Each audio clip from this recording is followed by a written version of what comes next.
Hi, I'm Emily, and today we are going to talk about a book called Celebrating Ramadan, which is by Diane Hoyt Goldsmith. And this book follows a boy named Ibrahim, pictured here on the front, and his family, who are all Muslim, and their celebration of the holiday of Ramadan. It also gives us a lot of information about the history of Islam. Ibrahim is in the 4th grade and lives near Princeton, New Jersey.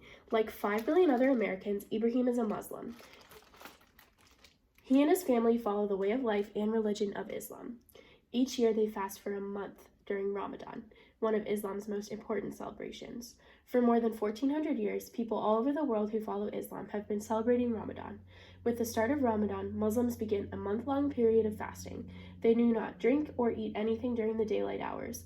Muslims do this to show their faith in God, called Allah in the Arabic language, and show obedience to God's commands. By fasting, they also share the experience of those people who are poor. Ramadan is a time to make amends. It's a time when Muslims end disputes and show kindness to everyone. So the religion of Islam. 3 religions devoted to one all-powerful God arose in the desert lands of the Middle East. These are Judaism, Christianity, and Islam. Muslims believe that the prophets of Judaism and Christianity, including Abraham, Moses, David, and Jesus, are great prophets. They are called Ibrahim, Musa, Dawood, and Isa in Arabic. Their stories are included in Islam's holy book, the Quran. For Muslims, the last and most important prophet was Muhammad, who was a descendant of Abraham. The new religion of Islam brought great social change to the world that existed in the 7th century. During Muhammad's time, people living in the desert lands of the Middle East had faced many hardships. Food and water were scarce, and feuds between tribes were common. In those days, people worshipped many different gods. Islam brought peace and harmony to the people of the Arabian Peninsula. The word Islam is an Arabic word that means peace and submission to God. Muslims believe in living according to God's commands. At the same time, they are tolerant of other people's beliefs. As they came to follow Islam, the many warring tribes in Arabia were united under one religion and one God for the first time. Finally, people could live in peace and harmony. For Muslims, Islam is a way of life as well as a religion. The most important ways to worship God and follow His commandments are found in the 5 pillars of Islam.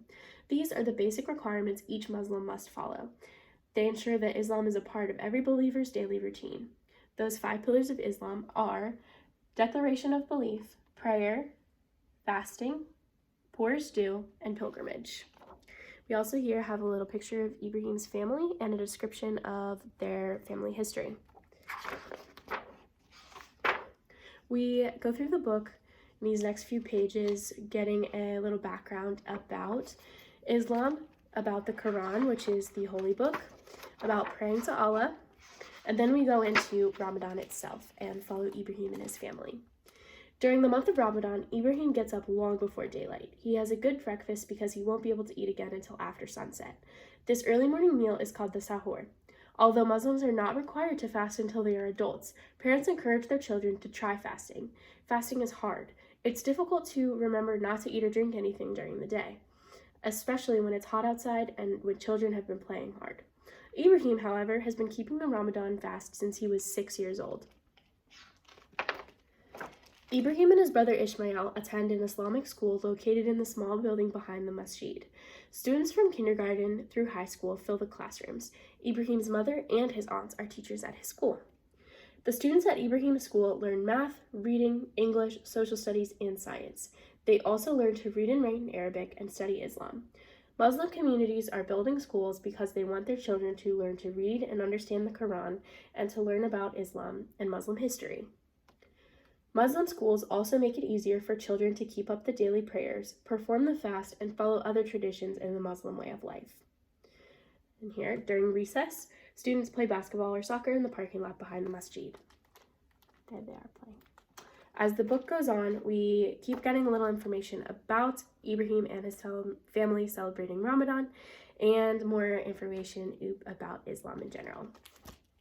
So this book is a great resource within Howard County's curriculum in 3rd grade for Unit 2, which is Communities Near and Far, Content Standard 2, which is Peoples of the Nation and the World.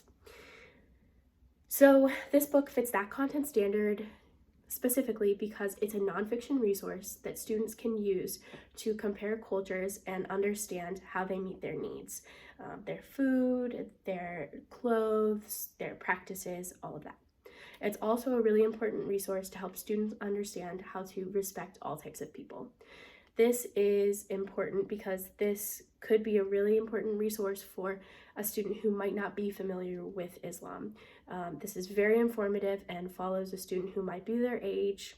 It's also very inclusive for someone who is familiar with Islam. They can relate to this student maybe. A possible activity for this book specifically would be to have students do an investigation. Now, this investigation would include them using classroom resources and nonfiction books like this one and the internet, and they would be investigating and looking a little bit into all different holidays and important aspects of different religions that they might not be familiar with.